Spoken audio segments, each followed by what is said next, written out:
and decision-making.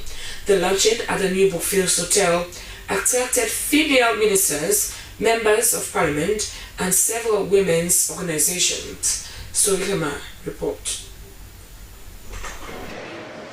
I have the distinct honor and pleasure, on behalf of the female politicians and leaders of Sierra Leone, to officially launch the strategic plan and the constitution of the network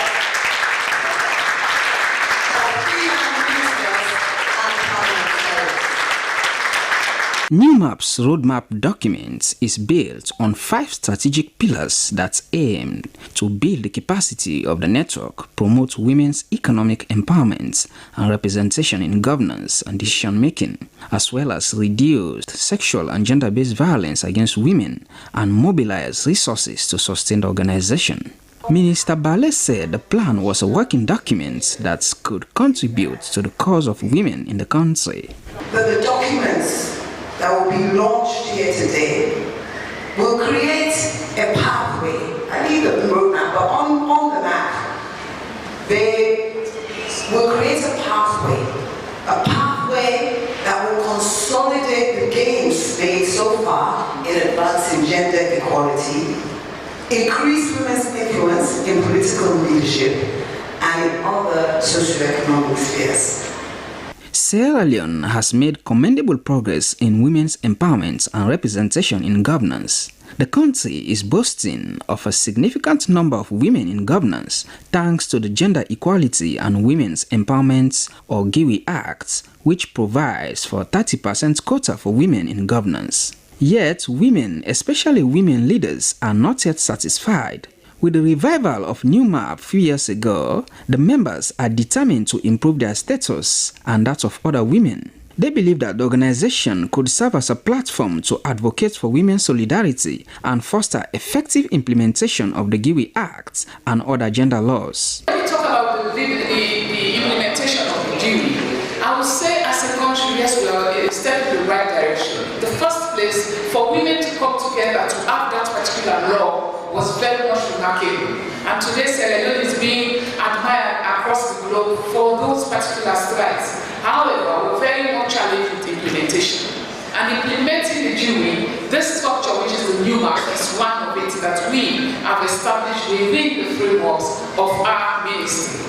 The Secretary of the Female Parliamentary Caucus, Honorable Rebecca Ye Kamara, emphasized on women's economic empowerment, increased budget allocation to the Ministry of Gender and Children's Affairs, as well as gender-sensitive budgets for local councils. She called for women's solidarity and support for one another. Former First Lady and Presidential Advisor on Gender, Aissata Kaba, warned her female counterparts to build on their gains by supporting women's causes or risk falling back to the ebb. We are shouting about the GIWI. Yes, it is true. We now have the numbers. But if we are not careful, 2028, that number will dwindle. That number will dwindle. That number they will reduce. When I think say demand, they don't like us. Especially women with capacity, they don't like us. They always find a way of bringing us down. It was first launched in 1999, but the network of female ministers and parliamentarians, or NeWMAP, Sierra Leone, did not live long before it died out. It was revived in 2023.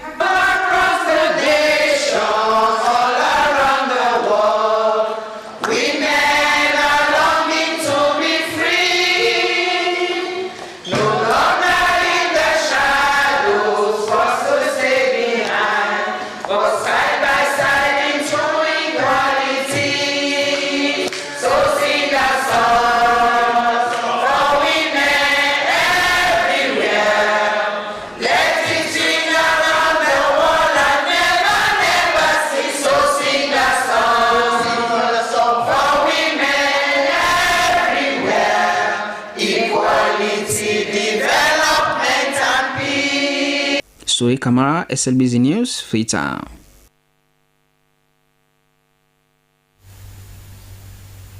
Well, the Minister of Health, Dr. Austin Dembe, has said government has made strides to intensify preventive measures with the main aim to arrive at zero Mpox cases in the country. He made a statement at the National Panel Discuss on Mpox response in Sierra Leone. I was there, and here's the report. In January this year, government of Sierra Leone announced that the Mpox disease was a public health emergency issue after the country recorded 2 cases. Ministry of Health told the National Panel Discourse held in Freetown on Mpox response session that healthcare workers, government and its development partners made frantic efforts to reduce the disease to a minimum number across the country. Our focus now is to make sure that we get down to 0. And when you get down to 0, it's not enough. You have to maintain 0 for 42 days before you say the outbreak is over. So now we're looking at getting to 0. Every case matters. We want to know the case. We want to know where they live. We want to know about their neighborhood. We want to bring them in for care and treatment. And at the same time, we want to intensify prevention measures around their home, around their neighborhood, around their contacts, around the community. Most of the cases I say they're in Freetown. For the Executive Director, National Public Health Agency, Professor Fodesa, numerous action plans and preventive control were underway. They included expansion of test labs, vaccinated over 1,000 people, and intensified community engagement and sensitization. He said they also deployed over 2,000 health workers nationwide. He confirmed 90% of the cases were contracted in the western urban area. The next steps. We want to ensure that all cases are identified, contacts are line listed, they are vaccinated and monitored for 21 days to detect cases easily for isolation to break the chain of transmission. 2, we want to move all new cases into health facilities for comprehensive care. 3, we detect more cases in communities through active surveillance rather than waiting for them to come to facilities. Senior Permanent Secretary, Ministry of Health, Andrew Sori, described the gathering as a fulfillment of major responsibilities to Sierra Leoneans in assessing affordable and accessible health care. Arriving at a 0 case according to the cluster lead non-communicable disease, Dr. Thomas Ibo, requires all hands on deck. UNICEF representative said there were sufficient Mpox vaccines available in the country. She called on the government to distribute it nationwide, especially to healthcare workers. Hosted by Umaru Fofana, the national panel discussion had a healthcare provider, Mpox survivor, a journalist, and other health authorities. Each of the panelists emphasized on chain work, disseminating the right information about Mpox, to administering the right treatment, going down to the impact of the media in disseminating the information to response stage of the victims and those recovering. As of the 14th of August 2025, the country had recorded 84 active cases of Mpox and 51 deaths. Other players spoke on prioritizing community mobilization, establishment of isolation and treatment centers, which resulted to drastic reduction in active cases from 2,000 to 84 cases initially. Slbc News, Cynthia Kama reporting. Well, the midterm performance scorecard of 8 agencies under the Ministry of Transport and Innovation has been unveiled. The Port and Harbour Authority emerged with the highest scores, followed by Maritime Administration. The Performance Contract Scorecard is a quarterly assessment of agencies under the Ministry of Transport based on service delivery, financial stewardship, and accountability under their mandate. Here's a report. Sierra Port Authority also, they did very well in terms of that criteria, followed by the Sierra Leone. The midterm performance contract scorecard is designed to monitor the performance of agencies in line with standardized methods of evaluation expected of the agencies. Presenting the scorecard, Assistant Director, Urban Transport and Policy, Samuel Morgan, said among the 8 agencies, the Sierra Leone Port and Harbour Authority emerged with the highest scores with 70.1%, alongside the Sierra Leone Maritime Administration that clinched the second position with 55.5 scores, followed by the Sierra Leone Civil Aviation with 49.4 scores, and in the 4th position is the Sierra Leone Road Safety Authority with 40.5 scores. The performance contract scorecard looks into numerous assessments like service delivery, financial stewardship, policy legislation support, and corruption eradication, among many. The Senior Technical Advisor for the Ministry of Transport and Aviation, Engineer Dr. Albert Ford, noted that they arrived at the performance scorecard by evidence-based verification. What we do is evidence-based. So if you say for instance, you've generated some amount of money over the period between January and June of this year, there has to be an evidence to support your claim. So it was evidence-based, and they submitted their report and the supporting evidence in June. And then in August this year, about 2 weeks ago, we started the actual assessments, and it was interactive. The focal persons were invited to come. They came, we looked at the evidence which they had submitted. The ones we were not really okay with, we asked them to go back and bring in additional evidence. The Minister of Transport and Aviation, Alhaji Fande Toure, stressed on the importance of the performance contract scorecard. He applauded those that did well and encouraged others to put more effort, citing they have no room for complacency. The various agency heads, it is their responsibility. They have to be part of the process. They have to be part of the process, not to just sit back, sit in their offices and ask the focal persons to do the rest. No. So they have to do it because they know or know almost everything about their agencies. Where there are lapses, we see what we can do to resolve those. So we're not going to just leave them like that. I'm going to talk to them and also admonish them again to work harder. And if they fail, then we have other methods to follow. Among the 8 agencies, 4 could not reach the threshold of the ministry. They include the Sierra Leone Airport Authority, Sierra Leone Public Transport Authority, and the Sierra Leone Shipping Agency. Representatives from the top 4 performing agencies challenged themselves to maintain their scores, whilst others were optimistic to occupy the top position in the coming performance scorecard in December. Similarly, those that could not arrive at the required scores also commit themselves to perform better, taking into consideration lessons learned from previous performance.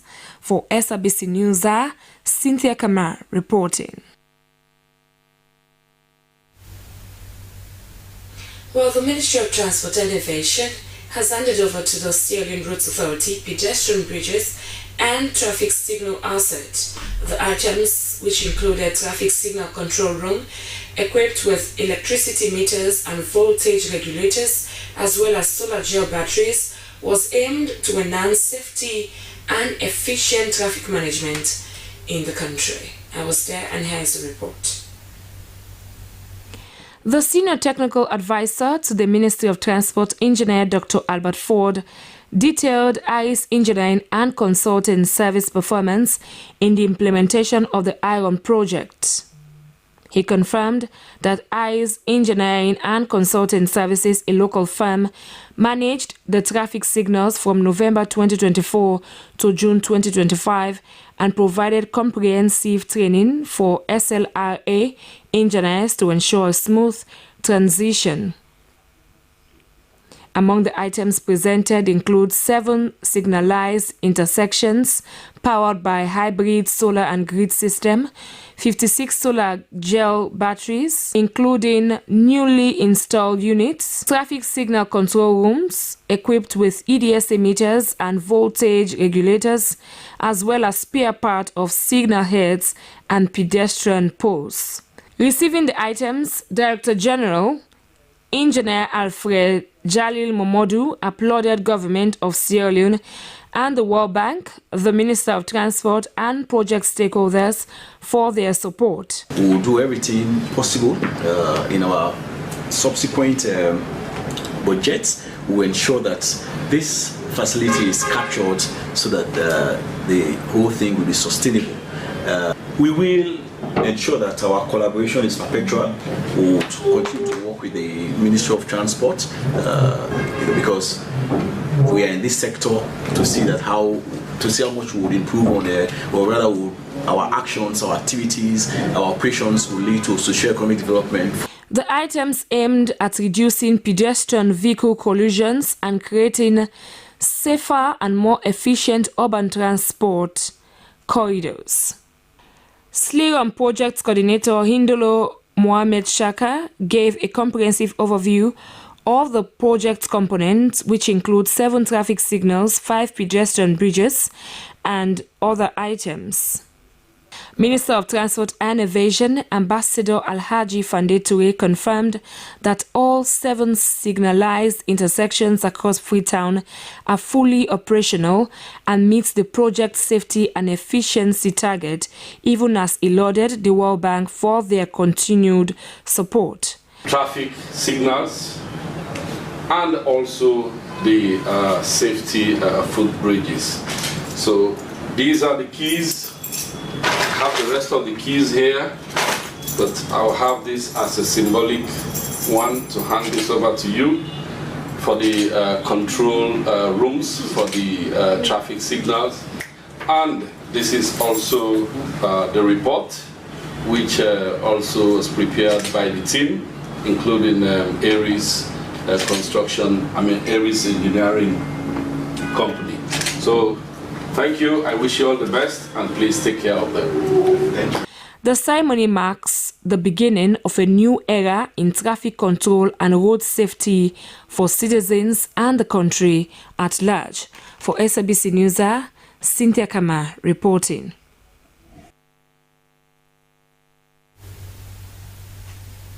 Well, the overseer of the Holiness Revival Movement for Sierra Leone and the Gambia has called on young leaders across the country to be agents of change with the fear of God. Pastor Charles Sengova was speaking to over 1,500 young people during the Horinal National Youth Conference, which focused on raising a generation of godly youth with spiritual power for end-time exploit. Moses Kante report.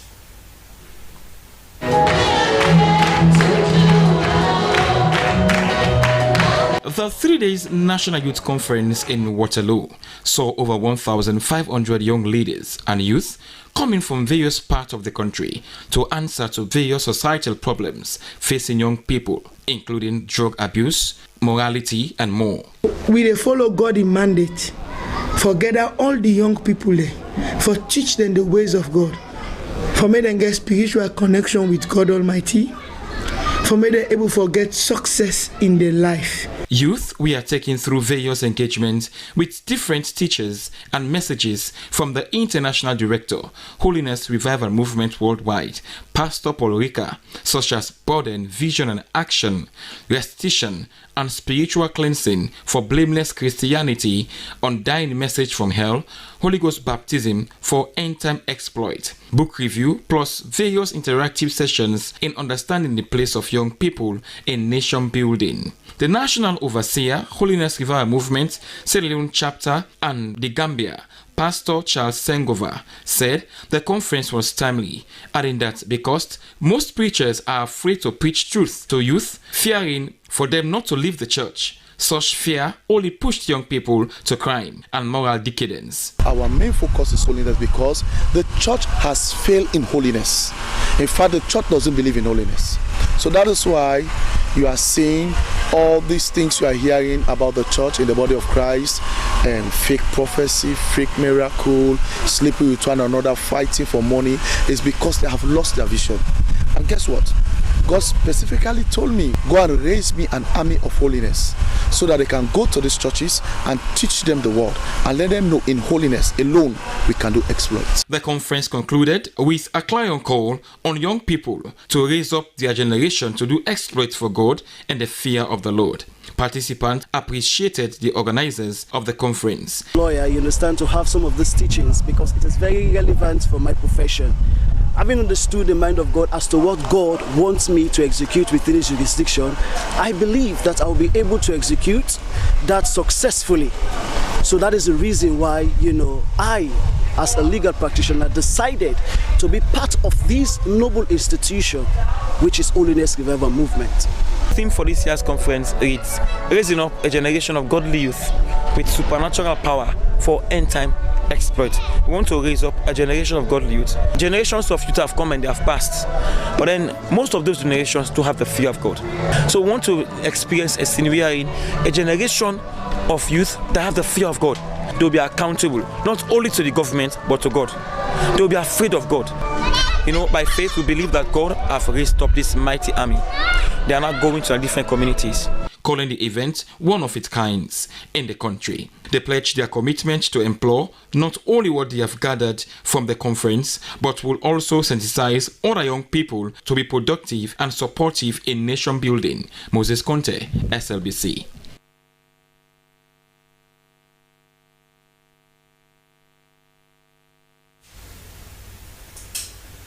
Well, Moiba community is a place where stone mining has become a major source of livelihood for many residents. However, these activities are brought with serious consequences that threatens the safety and well-being of the community. My colleague Nendewa Taranka was in Moiba community and sent in this report.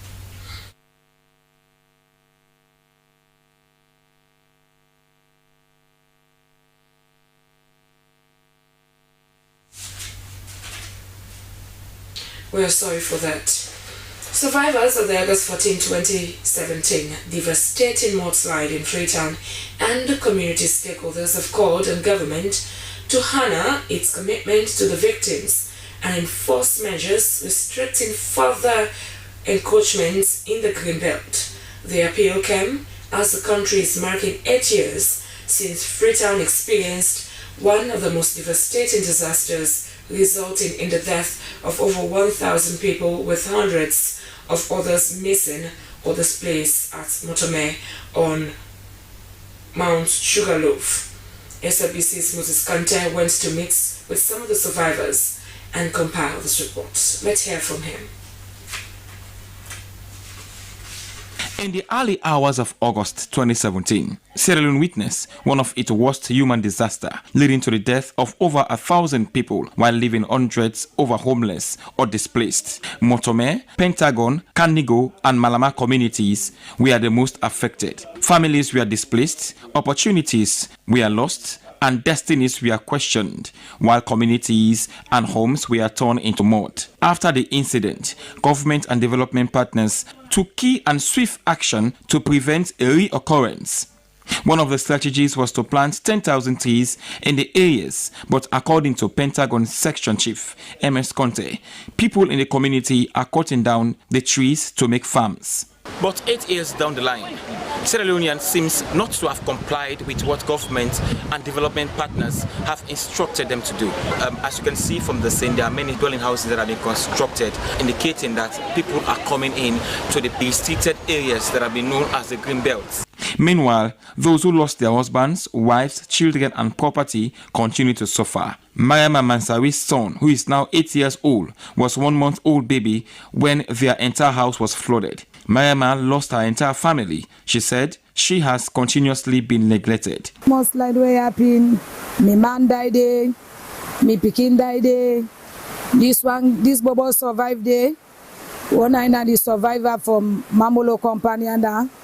In that mudslide, I lost my husband, family members, and one of my child. The only surviving child is my 1-month-old boy, who is currently 8 years. I can't remember the time government and development partners extended a hand of help to me or my child. I continue to appeal to government. I beg government, let help me picking them. Let help me picking them. Let put and pants up me picking them. Let help we. Mariama Sawane, who lost her husband, is currently without home. She said they were promised to be given homes, but to no avail.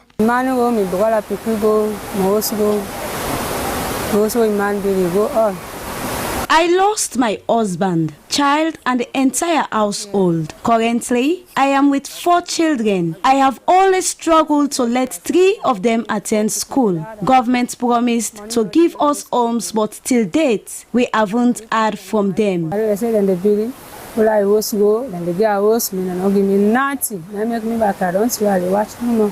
Fatuma Nsare was in class 4 when the incident occurred.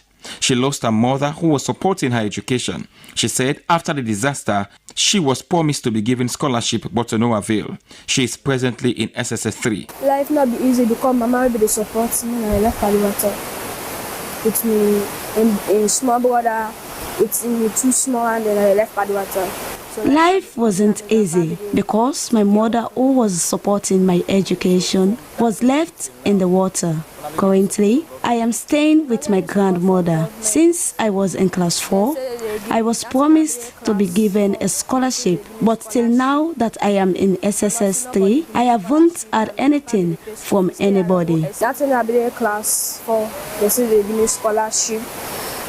And also nobody give me scholarship, and my grandpa be the pay school fees. Stay around go S3 now also. Other survivors who lost their husbands, parents, lamented on their present station since the mudslide in 2017, while calling on government and development partners not only to attend to them, but also to start making that horrific day. It is crucial as we embark on recovery and reconstruction. Following these ongoing floods, policymakers and disaster response management professionals must not only prevent actions and end up creating further disaster by ensuring hazard assessment and public sensitization, but also to take care of survivors who are wounded at heart. Moses Conte, SLBC. Well, peace, they say, is more than just the absence of war. It also requires the presence of justice, equality, and human rights. Sierra Leone do remain one of the most peaceful countries in the world since the end of the civil war in 2002. Places like Waterloo, described as violence-prone, sometimes pose serious threats to the country's peace, according to several police crime reports. As a response, the West African Network for Peacebuilding, with support from the Prison Watch Sierra Leone, has launched the local inclusive peacebuilding and security engagement project for 16 communities in Waterloo. The 11-month project aims to build trust and increase relations between the public and the security sector in the area. Zoe Kamara witnessed the launch at the CCSL headquarters at King Hammond Road and sent in this report. As we gather here today to deeply reflect on how communities are shaped on how the lives of women and young people and children is been built on the foundation of peace in this country, I declare the LIVES project duly launched. The Local Inclusive Peacebuilding and Security Engagements, or LIPS project, is designed to promote more public understanding of the work of the police and develop comprehensive study of violence, its drivers, victims and perpetrators of violence in Waterloo. It aims to strengthen collaboration among ministries, security sector and other institutions, including Human Rights Commission, judiciary, religious leaders and beneficiary communities in an effort to build trust and increase relations between the public and the security sector. The 11-month project is being implemented by the West African Youth Network, WIN, the Danish Institute Against Torture, Dignity, and West Africa Network for Peacebuilding, NeWMAP. Our direct beneficiaries, we will have to target, for women, we will have to target 200. For men, we will have to target 200 also. And we believe after the implementation, the indirect beneficiaries will also increase to 331,334. For children aged 0 to 14, we have to directly target 50. For youths between the ages 15 to 25, we also have to target 50. Adults 26 to 60, we also have to target 300. And the elderly, that is 60 years and above, we also have to target 100. In a place described as a hotspot for violence, Tamba said they chose Waterloo because the Western Area Rural District community also records a high crime rates according to police crime reports, and that women, children and other beneficiaries under the project are frequently affected as a result. The launch of the project provoked wide discussion around the overall independence, responsiveness and capacity of the security sector.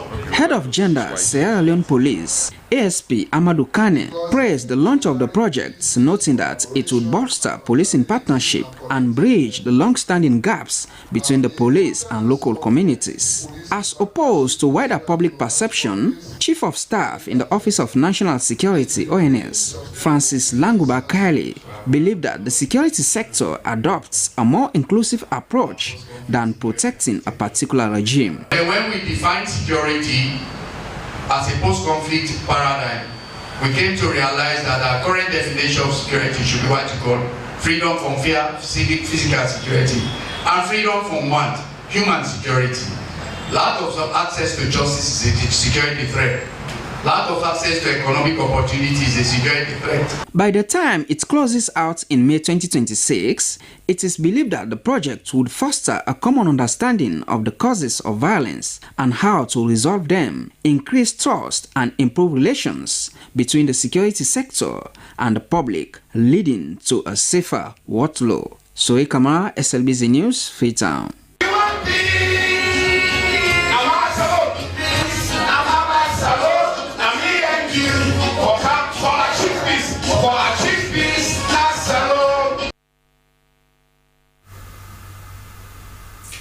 Okay, well, from there, let's go over to our entertainment desk.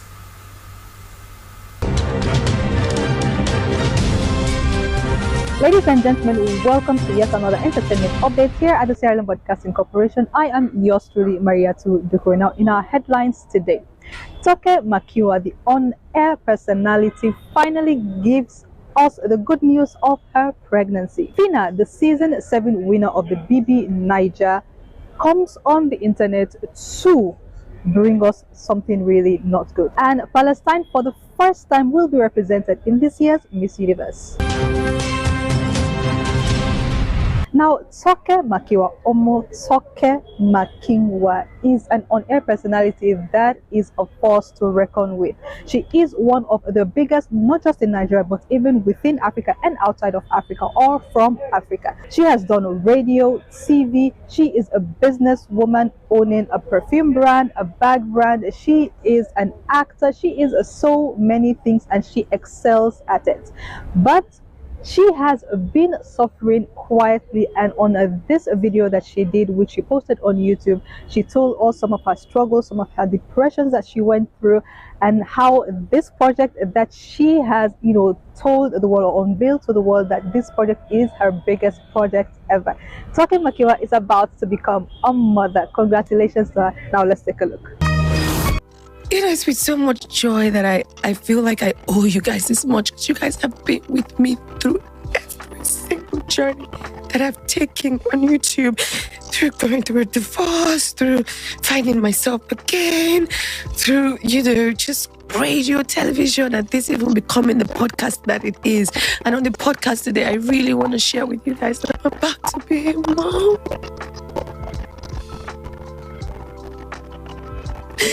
I'm pregnant, guys. I am so excited for her, and I don't even know the lady, but I'm so happy for her, and congratulations to you. Happy motherhood. Now, moving away from that to Fina. Now, Fina is the winner of the season 7 BB Niger, which is the level up season. Now, we know Fina and the BB Niger, they brought the A game.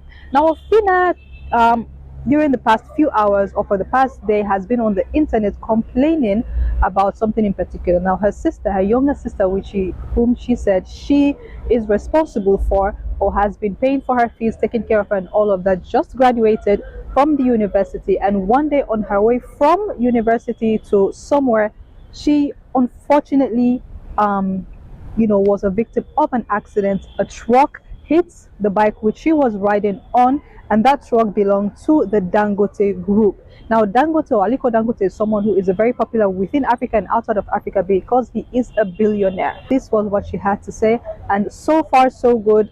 We've seen that the Dangote group has replied and did go to the scene. Let's take a look. Dangote has to join me and help my sister, because she's been crippled for life. Gonna check her now. Until now, I want you to go for life. So my sister needs to be established for life. She just graduated. Her dreams cut short. Everything cut short. Everything cut short. I'm not gonna feed. I was already happy that last. I was even thinking when she graduates, my head go come down. I go feel calm down. See, do my life. They carry me go river. All right, we are so sorry for that incident to Fina, and of course to the victims, her sister, and even the bike man. Now, away from that, to Miss Universe, for the pageant season. So the pageant season will be upon us in few months, and this year Miss Universe will be so exciting, because for the first time after so many years, for so many decades, for over 7 decades, for the first time, the country of Palestine will be represented by this beautiful lady at this year's Miss Universe. And this means so much for Palestine, because as we all know what Palestine is going through, or has been going through for over decades, the war, the killings, and all of that. So let's take a look. Today, I am honored to share that I'll be representing Palestine at Miss Universe 2025. At a time when the world's eyes are on our homeland, I carry this role with deep responsibility. It's more than a title. It's a platform to speak up for the people of Palestine, especially our women and children. Through my initiative, Sayyidat Palestine, I'll be sharing stories that rarely make the news, stories of strength, creativity, and hope. We are more than our struggle. We are women with dreams, talents, and a powerful voice to offer the world. This journey is for every single girl who dares to dream beyond the headlines, and for every woman shaping a better future despite the odds. I am proud to walk this path, not just as Miss Palestine, but as a voice for those who deserve to be seen and heard. All right, congratulations to her. And that's all we have in today's entertainment news. Until next time, please keep it glued to SLBC and TV.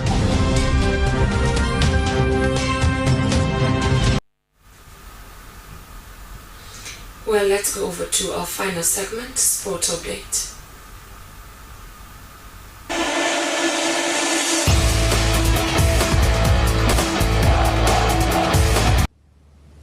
Winning feels good, and in fact, it's a complete joy in itself. Welcome to the sporting updates that keeps you in the know. My name is Abdul Kabir. Now, the Sierra Leone Football Association will commence their second edition of the Champions League at the Pirate Ground on the 31st of August 2025. Philip Sinclair Cole is the chairman of COFA.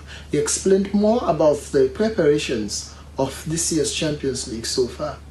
Well, we have held several orientational meetings, and we have done a lot of educational programs with them, and they have assured us and they are returning the same education to them, to their fans, prepare their minds for the season coming.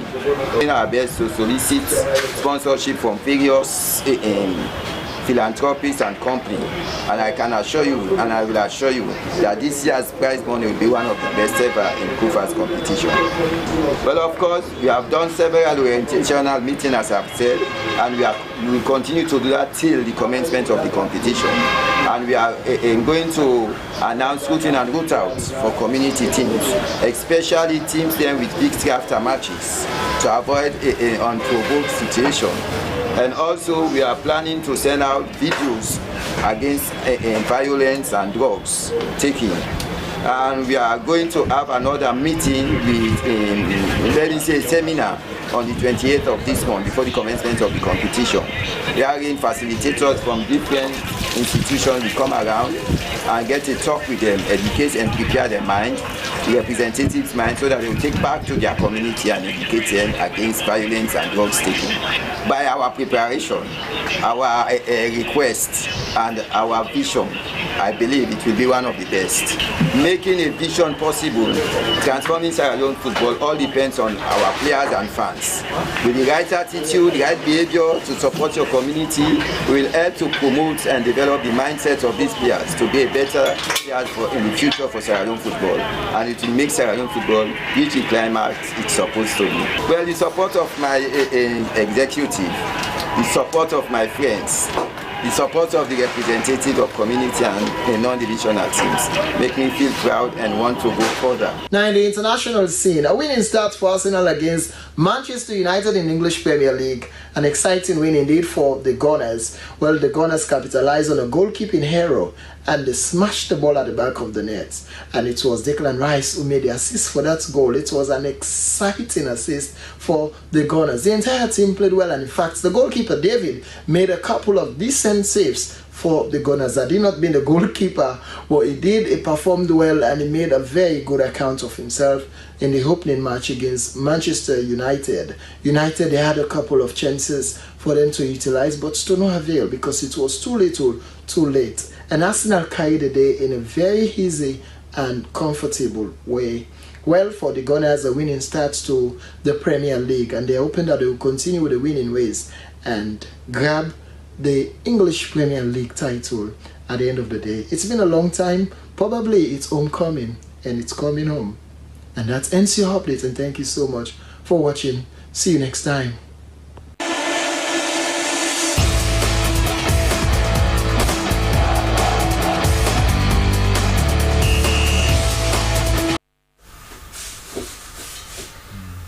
Well, for sports, that's how we draw the curtain down in this edition of NeWMAP. But before we go, the headlines. The Inspector General of Police has commissioned an eye clinic and turned the soil for the construction of a morgue at the Kingstown Police Hospital. William Fayaselu also announced that a team of Spanish doctors is due to arrive in the country in September to conduct free surgeries. The Ministry of Transport has handed over to the Sierra Leone Roads Authority pedestrian bridge and traffic signal assets. The items were intended to enhance road safety and efficient traffic management. And Sari Burundwari Sahid, a place of worship and pilgrimage site in Shamoli district in India, has collaborated with the Indian diaspora to provide scholarships worth over $1 million to 200 Sierra Leonean students.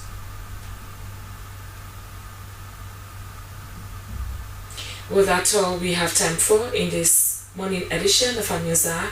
I am Cynthia Kamara. Up next is Good Morning Sierra Leone. Do continue to stay tuned.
for send money overseas, where you use AfriMoney and BNB. Dial *161#. Select option 1 for send money. You go see overseas money na option 6. Press 1 for BNB. After that, you go see over 10 countries then na the list. Select the country where you want.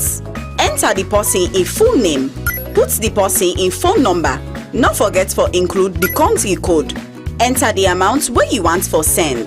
Put your PIN or password for confirm your payment. We will send you message for sure say the money don't reach the person.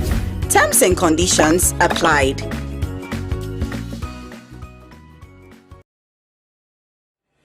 Three countries, one house, a dream prize that changes everything. Welcome to House of Stars, Season 3. Every move counts. Every glance tells a story. This is no ordinary house. It's a battlefield of ambition. Here, trust is currency, and betrayal is always one step away. This season, the stakes are higher. One winner will walk away with a brand new 3-bedroom duplex house, a car,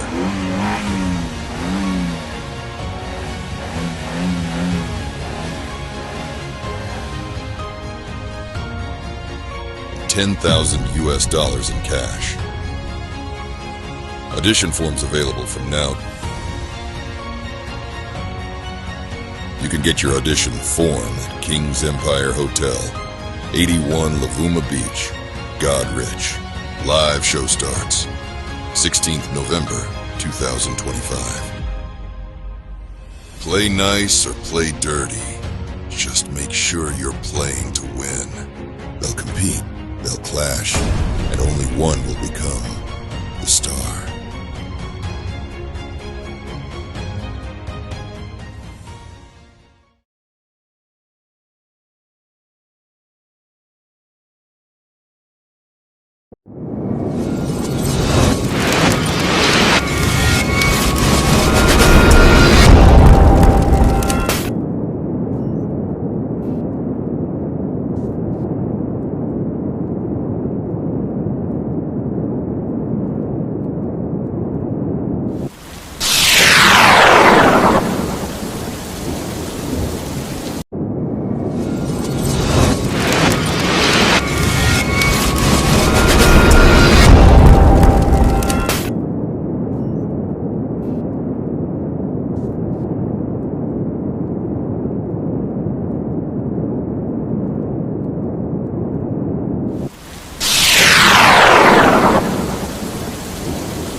Good morning.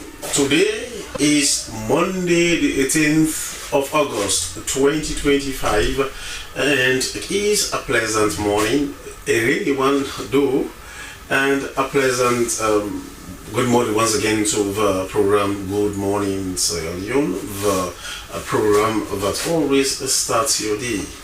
I am Shaku Smiler. Our quote of the day is from Johnny Edward Hall, and it says, education is the only gift you can give to a person without you taking it back.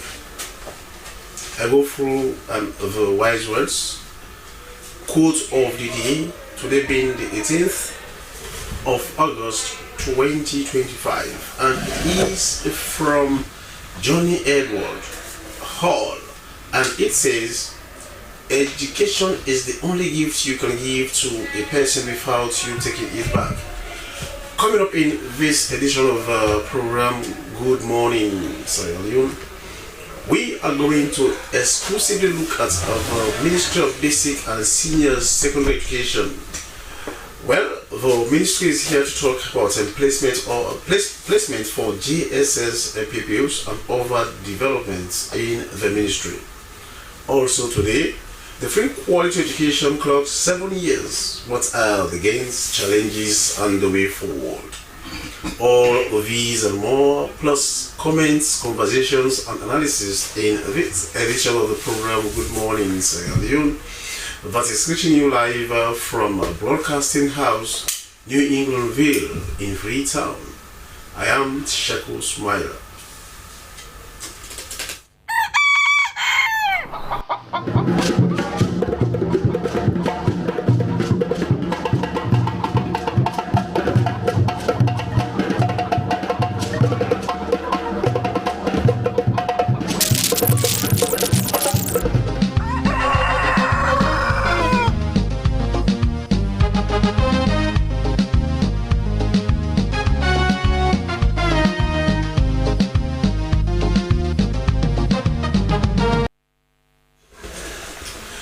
We are back, and the program you're still watching is Good Morning Sierra Leone, live from the Sierra Leone Broadcasting Corporation television and through our social media handles. Now, well, for further inconveniences, especially for schools, pupils, parents, and alike, we are going to discuss in detail the placement of pupils entering into JSS1. As you may have known already, it has been a policy of the Ministry of Basic and Senior Secondary Education to place pupils, those probably who did not get their first choice, and what should be their second choice, and how the replacement process goes. That is what we are going to discuss this morning exclusively. Well, to take the discussions further, I have here the communications experts in the Ministry of Basic and Senior Secondary Education, who is Bami Anthony. Good morning, Bami, welcome to the program. Yes, good morning, Sheku, and good morning, viewers. Well, here also is the president of the Conference of Principals, Sierra Leone, and he is Abdul Razak. Good morning, sir. Welcome to the program. Thank you for having me. Good morning, listeners. Okay, let us start the conversation going. Let us start the conversation now. You know, placement of pupils to JSS1. This is a major transition, you know, from primary to secondary school education. And there are times, you know, we've seen a situation where it has been turbulence in trying to place pupils, especially those who did not get, you know, the mark on the scores for the first choice. How does this happen? You know, the entire process. How do you place teachers? How do you place pupils? I'm sorry. And what speaks to some of these decisions that you take in so far as placement is concerned? Well, thank you, Sheku. So before 2018 even, we really have gotten quite a small number of candidates writing public exams, the MPSC, the BECE, and the WASC. So since the introduction of the Free Quality School Education Program, we have seen the influx of kids gravitating towards the Free Quality School Education Program. And therefore, we've seen the surge in the number of pupils writing NPSC, BECE, and WASC. I will give you a quick statistics. For the recently concluded NPSC, for which we are talking of the result now, we had 171,000 candidates that registered for the exams. Well, those who wrote the exams were about 164,000 to 65,000. So from the 165,000, we had 128,000 candidates that passed clearly the NPSA. So you could see that we need to have some form of arrangement with their principals, the school authorities, to ensure that this number is allocated, this number is being admitted into a limited number of schools, so to speak, across Sierra Leone. So what we thought of was to put in place a placement meeting. A placement meeting is one forum that accommodates all principals across Sierra Leone, the ministry officials, especially from the Basic Education Secretariat of the Ministry of Basic and Senior Secondary Education, to go discuss, because we clearly understand that some schools have up to 5 streams of GSS 1, some 10 as the luxury of accommodation they will have. So we have to check first how many of your candidates repeated, because if you have 5 streams and above, we are expecting that not everybody, we want everybody to pass, but not everybody really will pass to a GSS 2. We want to know how many repeaters that you really have at the school, and we want to also know, with the repeaters in mind, how much more candidates that you want to admit in GSS 1 from those that have really sat for your school. So we have to look at all these indicators and then come to a conclusion. For example, I used in the sister program Morning Coffee, I used the Albert Academy as an example. If we take Albert Academy now, for which you may love it, I know. So let's say they have 5 streams of GSS 1 and they want to accommodate 500 candidates, for example. Well, first of all, I have to ask, how many candidates really sat for your school? They will say 1,000 and 1,000 of them passed. It's quite impossible to admit 1,000 candidates for a space of 500. That means it's going to be a double kind of sitting position. So we have to look into the best performance from the best performer. Let's say the candidate that got the highest score for Albert Academy will be 304. So we start counting 304 as 1, down to 303 as 2, down to that of 500 until we meet 500. If we go down to 500 and it falls on the 280, for example, so all of those from 280 upward are going to be admitted to the Albert Academy. There are administrative discussions that happen behind the scene. For example, if the 280, that is a cutoff line, we have 10 people with 280, and we have gone 500, we still have to accommodate the few 280 to go above a little over 500, because we don't want to disadvantage them. They also got the. So it doesn't matter the accommodation. I mean the space, because I know that some of these schools have decided to reduce the number of pupils in class. You know, owing to the fact that they have discovered that having too many pupils in class, will not actually will kind of reduce quality. So, do you also take into consideration policy or policies in different schools insofar as admission is concerned? So we agree to a large extent, but we also want to draw the attention of the general public to the fact that there is a free quality school education program in implementation. We want to have very small number of pupils in class so we could maintain decorum and quality, as so to speak.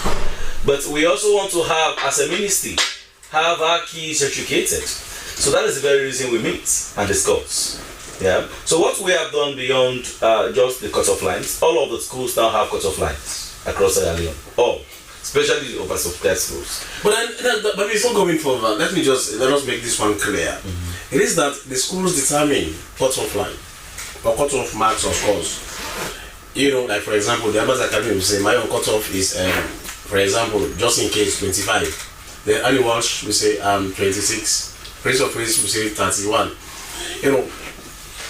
Do you in any way have the mandates to regulate how some of these marks are being, or this cutoff scores are being determined?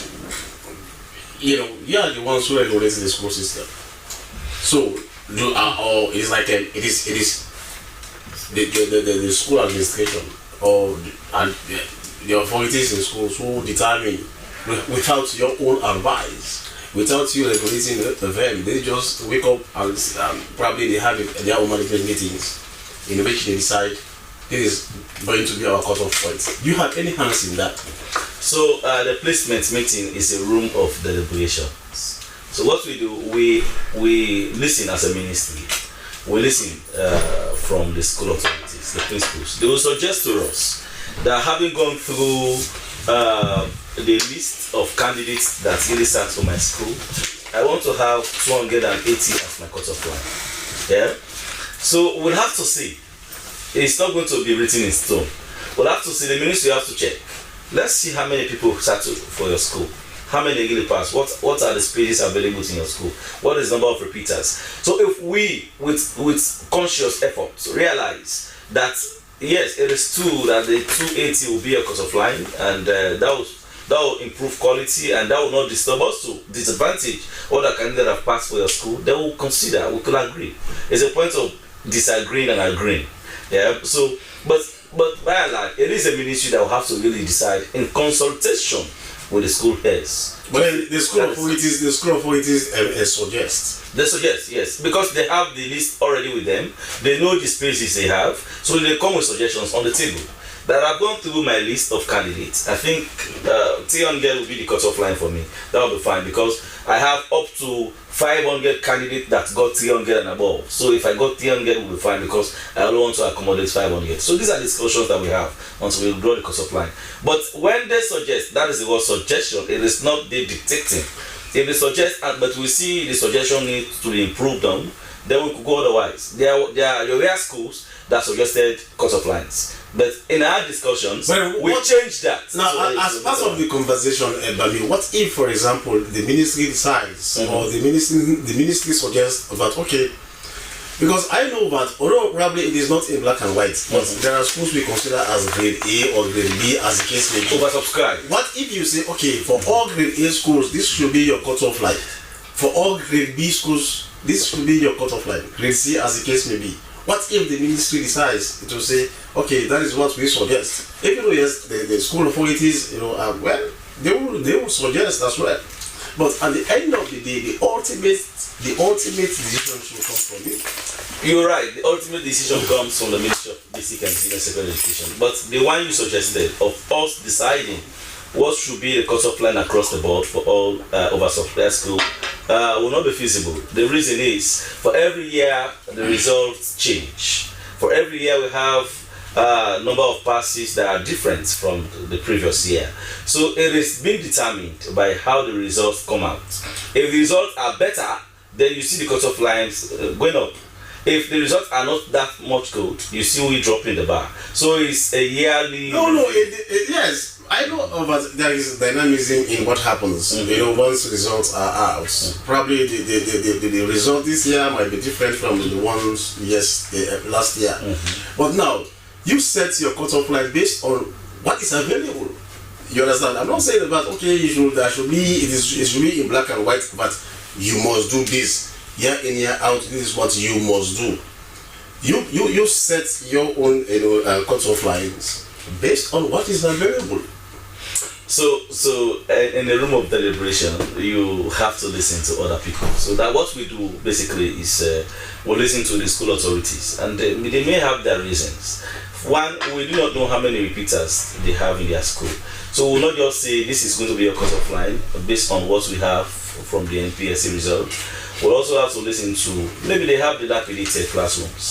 Maybe they have furniture that are destroyed in the classrooms. So all of those factors put together are what the reason we listen to them. But when whatever decisions you take should be informed by all of what the variables you are just talking about right now. Yes. The factors.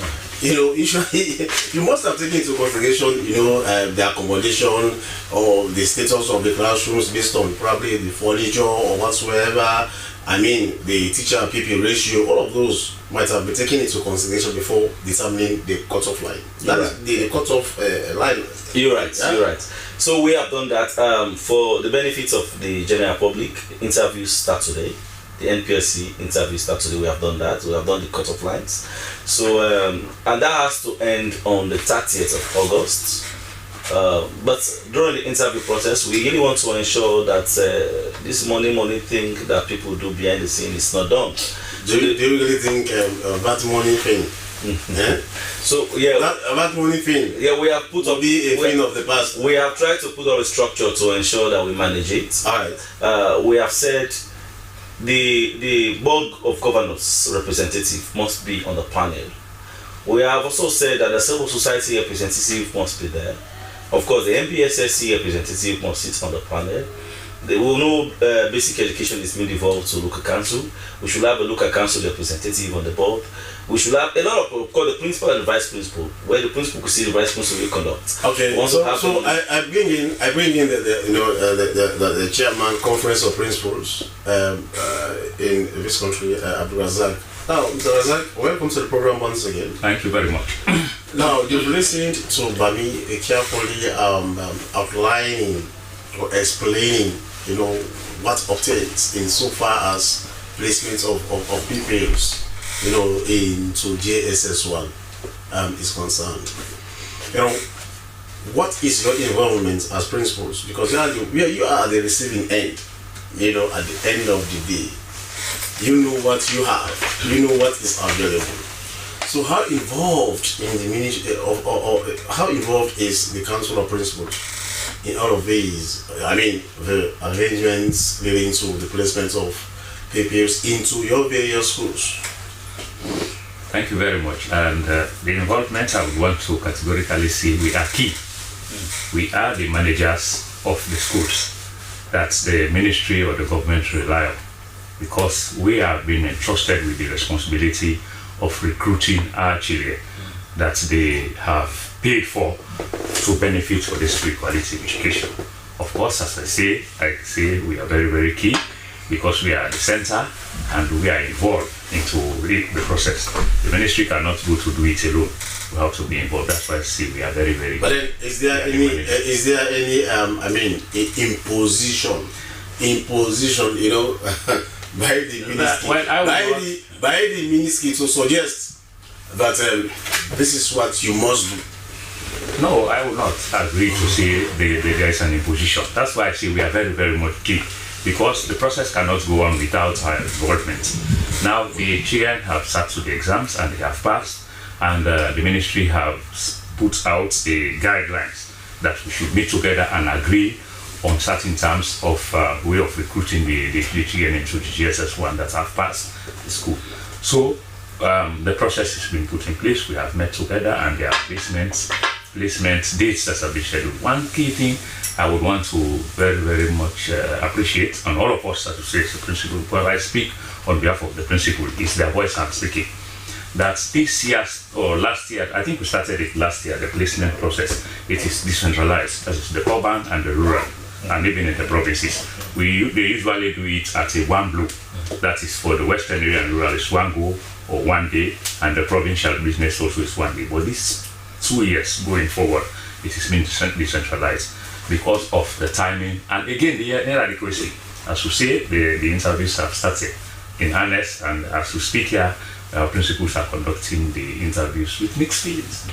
Mixed feelings, the subsidies, 2-term subsidies have not been paid. We are just doing the interviews, not with happy hands. We are not too happy because the interviews are the subsidies are not forthcoming for them. And how that? No, Mr. Razak, you touched on something, but we cannot just Well, I am also. No, what I'm saying, you just said that school subsidies for 2 consecutive terms have not been paid. And then schools are about to reopen in September. September schools are going to reopen, supposedly, anyways. But then delays in the availability of school subsidies will not in any way affect the reopening of schools. Well, I will not categorically say here it will affect the reopening of school, but I am saying that all of us are aware, as you have said it, school is going to reopen by the timeline set by the ministry, in which we will go by as principals. But again, if we have something that is a burning issue, as I say, we are doing the interviews with mixed feelings. Mixed feelings, we are going without 2-term subsidies. Remember, and these subsidies are very, very key in the running of the school. Now, when these subsidies have paid, we have certain ancillary workers in the school, like the cleaners, the gardeners, and so on and so forth, the watchmen, the gate people. They are being paid out of the subsidies. It's going up to 8 months now we have not paid these people. We are owing them in debt. And even the materials that we have incurred from traders in debt, we still have to pay them. So all of these things is a burden on us. Then how do you maintain them? Because, for example, you've just said that for 8 months now, you've not been providing, allowances for your subsidiary, workers, employees or workers. So how are they coping? Well, that's the problem. That is why I say, even though we are doing a very, very important job, very, very dignified job for the ministry, and of course it is our duty. We should be doing it because we have been obligated. That's why we came into the position of being managers for principals into the school. We are not, as I say, our minds are not. Let us come to the placement. Yes, I think it is delays. Now, delays. No, finish. Let us come to the placement. The reason because placement and placing is intertwined. As I say, the placement is ongoing. Okay, yes, ongoing. What I'm saying here is that delays. When it comes to delays, that one, it has been a problem, probably a challenge. We'll come to that. But let us talk about the placement. How is the entire process going? Well, as I say, the placement is ongoing. There are regulations that have been rolled out that we should follow, and we agreed. Now, we came to them, when the results are out, they invited us to the ministry. Mr. Dami was there, and we had to agree. One, the price list, we agreed on it. We are not bullied. They agreed on it, that what are the prices that parents should pay for the items. Did I hear you say bully? Yeah, I said we are not bullied. So are you suggesting that in the past, we are not bullied. I'm telling you, we are not bullied. That is to say, they say do these things by force. What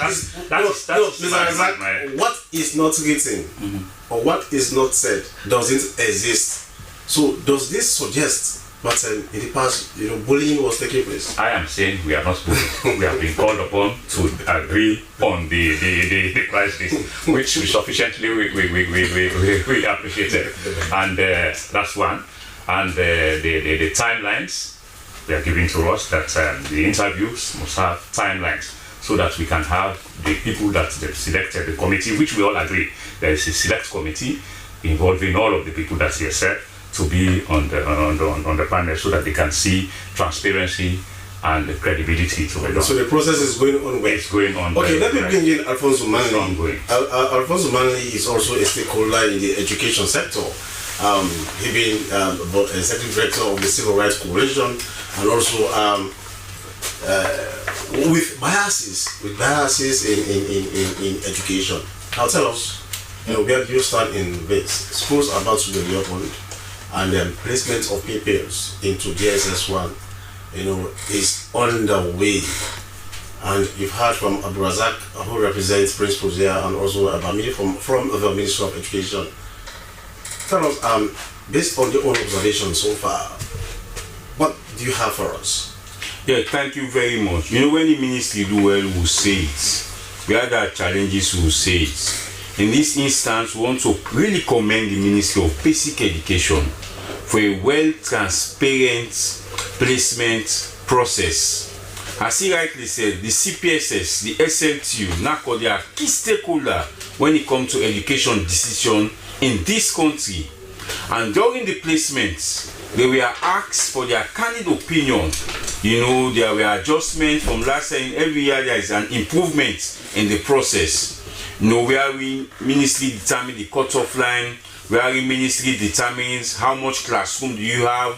They make reference to the annual school census. That was a lesson learned 2 years ago, because some principal will come and say, I have 6 classrooms, when in actual fact they have 10 classrooms. So moving forward now, the ministry will make reference to the annual school census, because the annual school census must have collected data about the number of classrooms you have in the particular schools. All of them were there. We did it seamlessly, and that's the process that was transparent. Now, at school level, there is a committee And that's the idea of the current minister, Minister Conrad Saki. You must ensure that the body representative must be there. A civil society representative must be there. The ministry representative must be there. Old people's representative must be there. This is to enhance transparency. And the only challenge we have is the toll-free line. Some parents cannot access the Ministry of Basic Education to complain malpractices, and they want to remain anonymous, because if they identify, they think their pupils will be, threatened. So they will have to call the toll-free line. But in most cases, when parents call this toll-free line to report malpractices or instance of corruption in these processes, the toll-free line will be off. But the process was very transparent. We want to commend the Ministry of Basic Education for that. It was all inclusive. We took part in those processes. Just this morning, I'm going to Convent to make a statement. From there, I'm going to St. Edwards. My auto team is all around the country. We have mandates as Civil Rights Coalition to observe the process and to be in some of the panels, where we notice anything outside what was agreed in the ministry. We are not going to confront the school authorities. We're going to report back to the Ministry of Basic Education for corrective measures. This is why the director of SQUAMS, they are part of this process. The chief education officer. Is that an acronym? Yeah, the quality assurance monitoring. Yes. The name is so long that when you say SQ, they understand. Those who are in the education sector, the SQ, they understand. Yes, quality assurance monitoring. So all of them are part of the process. So it is SQUAM. You mean SQUAM? SQUAM. Yes. There is a whole directorate, and you have officers at school level, the cluster school, to say, for instance, in Western area you have the East, you have the West. So in the West, maybe they will cluster 20 schools to a SQUAM officer for you to monitor. They have their own challenges: bikes, motor vehicle, computers, having a way to report back. But they have this kind of structure in the ministry. So if there are challenges, as for us, Civil Rights Coalition, we go back and report to the ministry. But the process was so transparent. And you know what happened this year? The cutoff line will be determined by the number of pupils who sit for a particular school, who sat that exam. For instance, they will say Convents, we have 3,000 pupils who sat for this school. How much can you accommodate? How many pupils can you accommodate? 300. And they will begin to look at the scores. They say, okay, let's say 298, the cutoff line.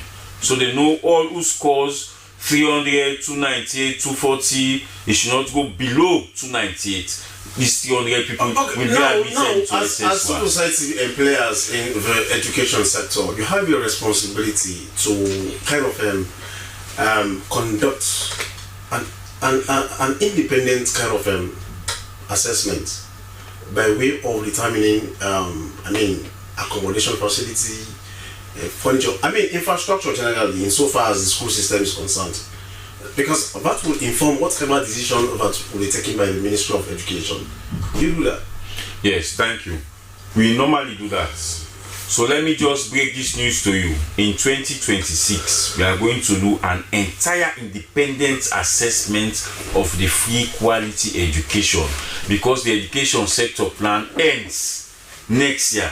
It spans from 2022 to 2026. We've been doing that, but at district level, at regional level, we're going to do a national one in collaboration with other civil society organizations, and we'll bring in partner to support, devoid of the government. We're going to do that assessment, a thorough assessment. We're going to actually assess the four guiding principles. Is it working? Where there are gaps, and we profile solution moving forward. So when we are going to do the education sector analysis, those will be factored in the education sector analysis. So when we develop the new education sector plan, some of these challenges can be addressed with that new education sector plan. Okay, we'll come back to you as we continue the conversation, because this conversation is a conversation that is going to continue until the reopening of schools, and even after the reopening of schools, Because sorry, just a minute. I also want to touch on this issue of subsidy when we come back. Because it's very important. Definitely, there is no way this program will come to an end without talking about subsidies. Yes. I know, even Mr. Razak, that is the most important aspect of whatever conversation that goes on here. Yeah, because very he wants important. his subsidy Subsidy. to be, Yes, so that's very important. The schools have to run. Now, the program you're still watching is Good Morning Sierra Leone, live from the Sierra Leone Broadcasting Corporation television. Well, through also our social media handles, we are on slbc.sl, that is the Facebook. We are also on YouTube and other handles. We go for a very short break and we'll be right back. As a mother of the house, whenever I want to prepare palm soup, there's no need pounding palm fruit. All I need is Nkulenu's Ghana's original palm soup base. My soup is done, and its preparation, it is not difficult at all. Nkulenu palm soup base, it's easily done with no difficulties. Just take few ladles and your soup is done. And its flavor, it's amazing. This is Nkulenu's Ghana's original palm soup base. And this is Nkulenu's Ghana's original spiced palm soup base. Iron fruit and turkey berries are naturally added. Also available brown gold natural cocoa powder, sunny gold brown sugar, neat fufu flour, shito, pisa, and moringa. All available at Nyami Ado Enterprise, 1 Lower Waterloo Street, Freetown. Nkulenu palm soup base. Ghanaian original taste.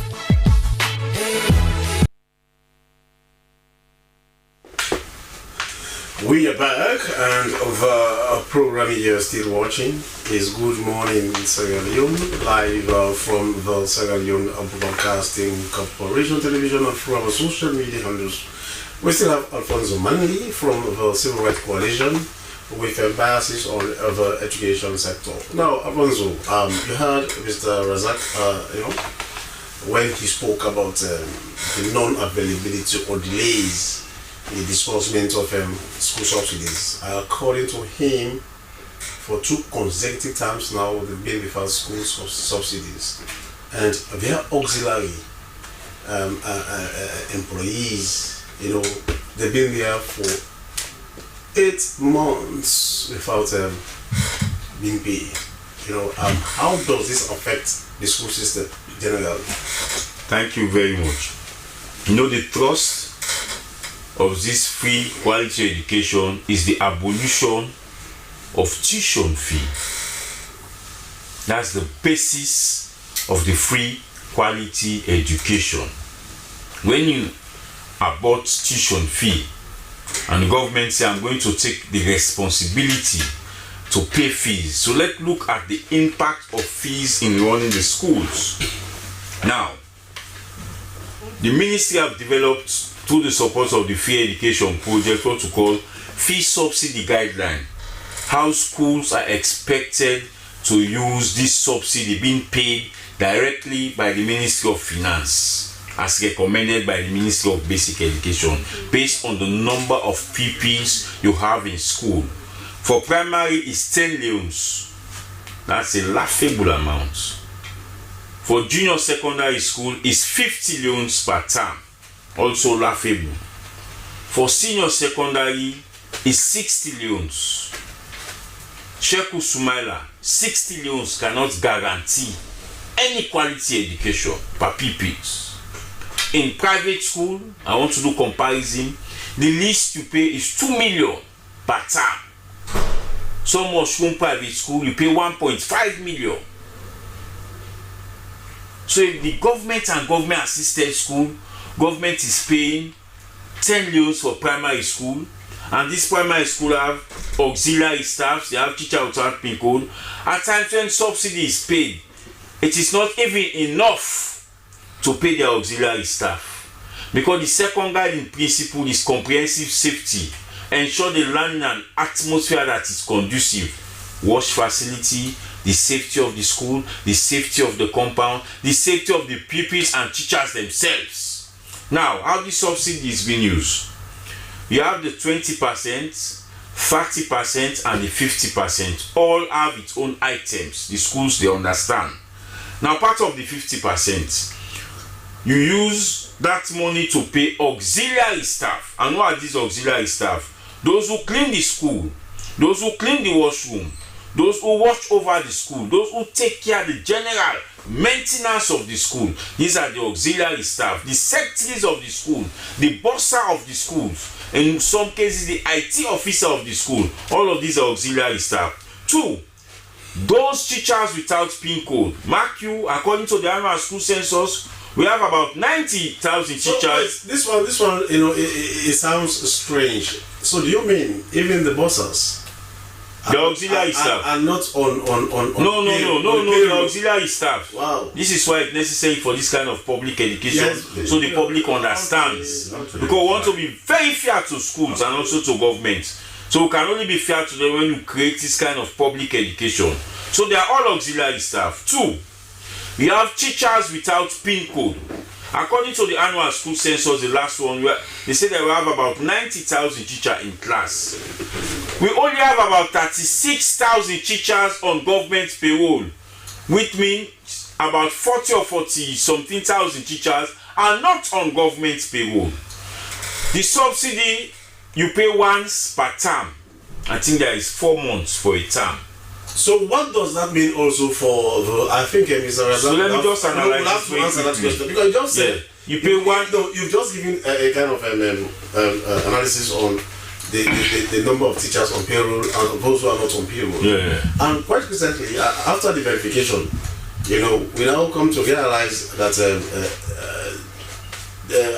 what's the exact number of teachers 4,000 whose salaries have been stopped? 4,662. 4,000. Okay, we'll come to that. Please. Okay, so now, if you have a school that must deliver to improve learning outcome, as we have the education sector plan, how do you expect somebody who teaches a core subject in school, English, mathematics, sciences, you go for 8 months without salary, and that teacher paid university fee, the same university that trained those lawyers, those doctors who actually earn their living on a daily basis? They went through the same university, they got the same education, but they chooses to become a teacher. How do you expect a teacher in the classroom teaching core subjects 8 months without honorarium? And what is this honorarium? In the highest is 300 loans. In some school is 250 loans. Some of these teachers live in Waterloo. In those slum communities, the transport they pay on a weekly basis exceed these amounts. And Objective 7 in the education sector plan, we say we want to eliminate all forms of corruption in education. This is why the education sector is infested with corruption. Are you talking about the plan you reviewed in Makeni some months back? You went to Makeni? Yes, we did consultation for the review. Do a forensic audit of the education system. Yes. Okay. So in that plan, it has 9 objectives. Objective 7 says eliminate all forms of corruption in education. If somebody is in the classroom, that somebody has gone for 8 months without salary, he has his family, have to pay rent, have to pay bill, have to pay water rate, and those costs have gone up by over 100 to 200%. How do you expect that teacher to live? How do you ensure the dignity and morale of that teacher? Well, Alfonso, so it is Alfonso, yes, I think a problem identified is a problem half solved. You are in this space, as civil society, and as civil society, you are expected to speak truth to power. It is a responsibility. That's what I'm doing now. You are the whistleblowers. That's what I'm doing now. Apart from this media engagement, do you also engage with authorities? Yes, this is media engagement. Do you meet them? Yes. In a Philly on several so as you talk on several occasions. Firstly, when you call or text the financial secretary, because let the public know, it is the duty of the Ministry of Finance to pay this money and not the Ministry of Basic Education. What the Ministry of Basic Education does is to sign the PET form as to the number of schools that they should pay subsidy. They have done that, their own parts. It is the Ministry of Finance. When you call or text the financial secretary, it will send you the text message and very tight in a meeting on a daily basis. When you go to their office, they are either in a meeting or they are very busy. The minister have gone to the Ministry of Finance timelessly on several occasions to appeal to the Ministry of Finance to pay the subsidy. But this Minister of Finance, as the case may be, sits in Parliament with his colleagues. I mean, with his colleagues, ministers of education. So, yes, I know probably you might have done yours by way of trying to engage the financial secretary, the Minister of Finance. But they also meet in cabinet. I mean, the Minister of Education, the Minister of Finance, the Minister of Development and Economic Planning.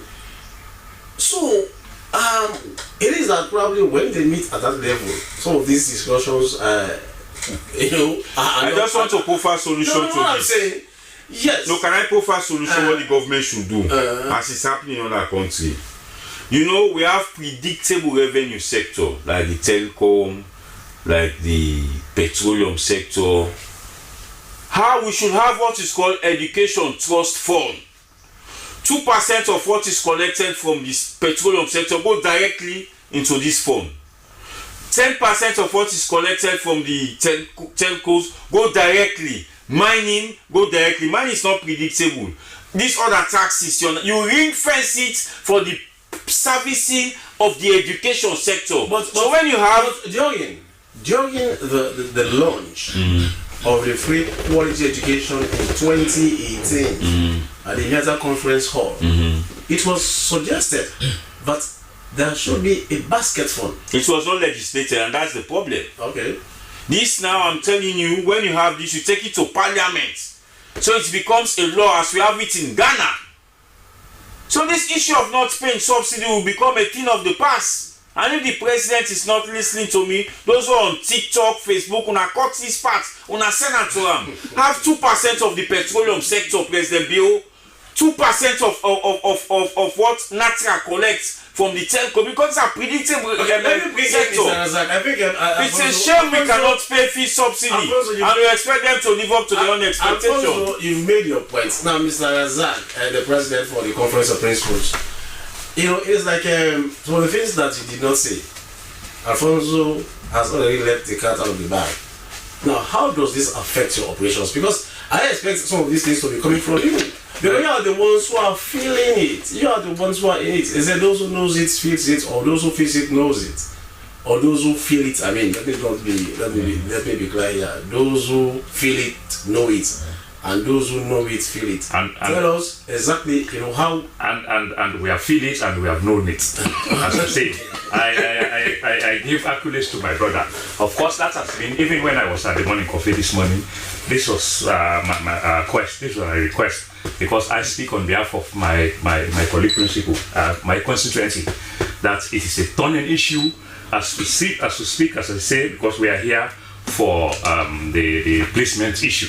Where you see now this thing which is standing as an elephant in the room is coming up. So I say kudos to my brother who has also helped me, and he has been able to amplify it more than the way I have been able to put it. Because I was very, very much passionate in appealing, because we are managers in the schools. How can you expect a school to run when we do not have subsidies? With all of the parameters that I have just raised before this time in my intro, that we owe many people, ancillary workers, these people and all of these things.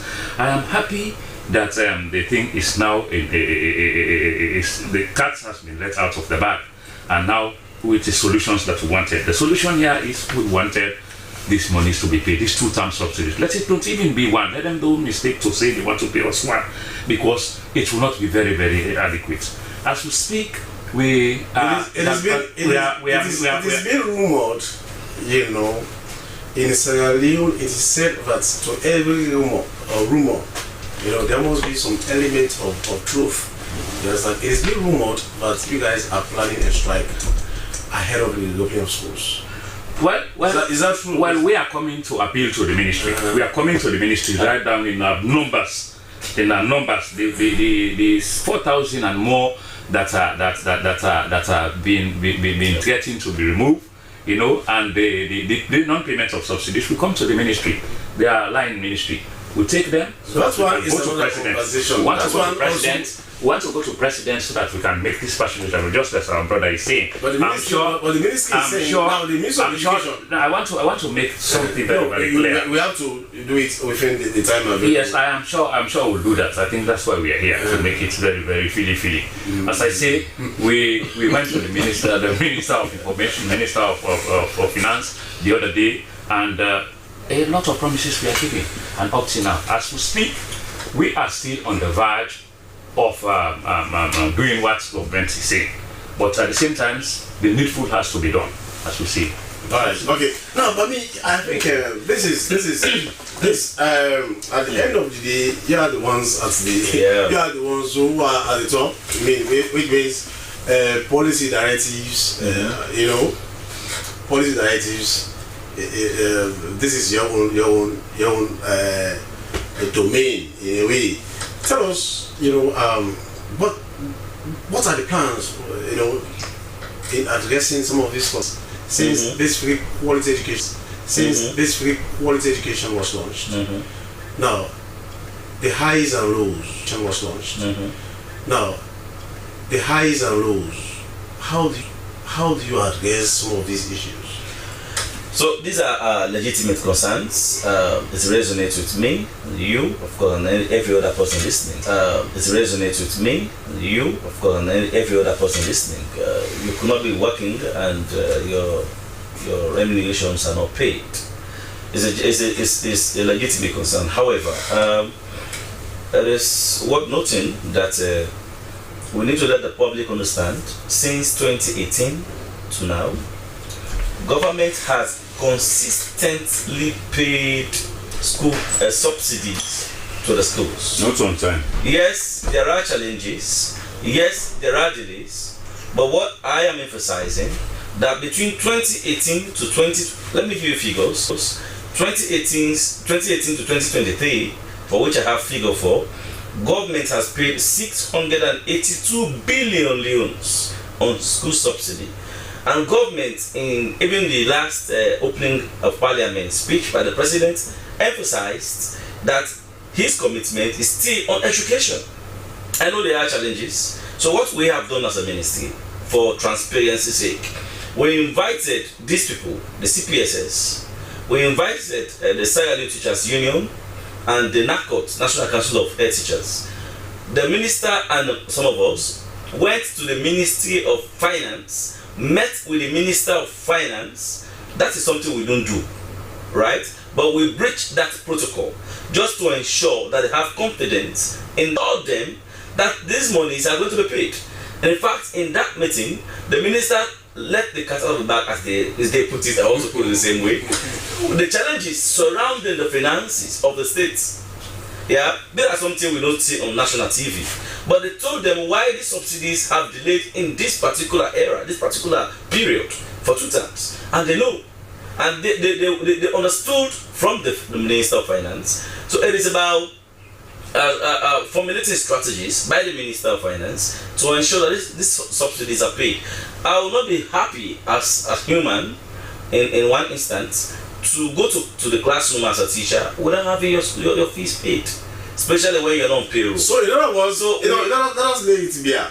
In other words, you are saying that this is a frank conversation, right? Yes, sir. The bottom line here is that not that the ministry or the government is not willing to provide the subsidies, but it is just that the monies are not there. The monies are not available. Is that what you're saying? So the concern is about the competing priorities, and that has been discussed with the SL2, the CPA. I'm not the spokesman for the Ministry of Finance. I am just relaying what transpired in that meeting, and they were told. But then, if the flagship of the government is education, what is more a priority than this education thing? Because it is the flag. So that is what to be said from the outlook, right? When you go to meet with the Minister of Finance on this matter, you know that security issues are most paramount, right? he spoke of security issues, security threats to the nation, and these monies that are kept aside for school subsidies were immediately then used to settle issues around school, security issues. Okay. And they'll come back. Are you giving Mr. Razak and others, but are you kind of assuring them that things will happen, the subsidies will be paid? I want to rely on the president's commitment to supporting education, that yes, these fees will be paid, or subsidies will be paid by the reopening of school states. All right. Okay. Thank you so much. Now let me just go through some of the papers today. As you know, it is a part of the segment of this program that will go through the headlines quickly. But then just be reminded that what we say here on the newspapers do not in any way reflect the views of the SLBC, as we are merely reviewing the papers. I'll start with our Awareness Times newspaper, and it says SLBC correspondent Hawa Mose laid to rest. For the largest ever single stringent measures in management, the Sierra Leone Public Health Authority tops mid-term performance ranking. Here you can see the photo of the DG. This is the Sierra Leone Port Authority and Sierra Leone Port and Harbour Authority, tops mid-term performance and ranking. There you can see the DG Yakumba Askia Biu. From there, I move on to the Awoko newspaper. The Awoko says SLRA takes the wheel. New traffic signals and pedestrian bridges set to transform Freetown. Minister orders major shake-up at an NPAA amid alarming forest losses. Well, ahead of schools reopening, SLTU concerned about suspension of over 4,000 teachers. These are some of the stories you can see in the Awoko newspaper. After the Awoko, I move on to the exclusive newspaper, which says after 37 APC members declared free and next, it is a question. This is a question here. EPASL to stop illegal dredge mining. From there, I move on for the final paper for today, which is the Standard Times. The Standard Times says industrial park dispute. Global investors urge swift resolution. Well, you can also have some wonderful stories at the back of these newspapers, including sports, but then just also the encounter in this year's the English Premier League. Now, gentlemen, in very few seconds, what's the way forward? Schools are about to be reopened. Placement of pupils in DSS1 is on the way. And also Sierra Leone is celebrating 7 years since the introduction of the free quality education. The freeze in few seconds each. Alfonso, you have a lot of things to say, but in very few seconds, please. Thank you very much. We take cognizance of the security challenges, but again, education is priority. The president himself has said it, that we cannot move this nation forward without human capital development. Another thing, if government is constrained, allow parents to pay fees. You can pay examination fees. Allow parents to pay tuition fee. There is no parents that cannot pay 50 loans. As a matter of fact, I'm picking again iPhone 3 waiting 6 Pro Max or 16 Pro Max. They are older the plants. Allow them to pay fees. So the school can be run. 7 years into the implementation of the free quality education. In very few seconds, what's your assessment so far? There has been tremendous progress, but the downside of it is the reluctance on the Ministry of Finance to promptly pay fees, subsidizing several improvements in the sector. The chairman conference of principals, the way out of this quagmire, the way out is we are crying loud and clear. Loud and clear, very strongly, that the subsidies must be paid, the 2-term subsidies must be paid, so that you can be able to alleviate a lot of things that I have just highlighted, and my brother here has also highlighted in an open subsidies. Okay, what's your assessment of the free quality education 3 years down the line, in very few seconds as well? Well, tremendous effort has been made, but again, it is this on the subsidy, this slackness in the payment of the subsidy, which is a key. And it's a thorn in our flesh. So so far as the placement is concerned, you're okay. Well, we are doing. I said when I started my intro, I said with mixed feelings. We went into it is on now, as you see, it's not on that way. It has started with mixed feelings. Mixed feelings based on this non-payment of subsidies, because And the placement there are prescribed items. There are no issues. There are no issues, of who should be placed, who should not be placed. No, we don't have problem with that. All right, thank you so much. And he is the chairman, conference of principals. Yes, Bami. Now, Bami, I think at the end of the day, everything stops on your desk in the issue of education. How do you address some of these issues highlighted by Afonso and Mr. Razak? Quickly, very few seconds as well. We want to thank the Sierra Leone Teachers Union for privileging us the opportunity of serving them as Ministry of Education. We also want to crave their indulgences to stay calm, because the government is committed to paying the school subsidy, and of course every other payment that is due by them to them. So for the reopening of schools, I want to congratulate all those going to JSSS1. It's a transitional type of thing. I want to congratulate them. I want to let parents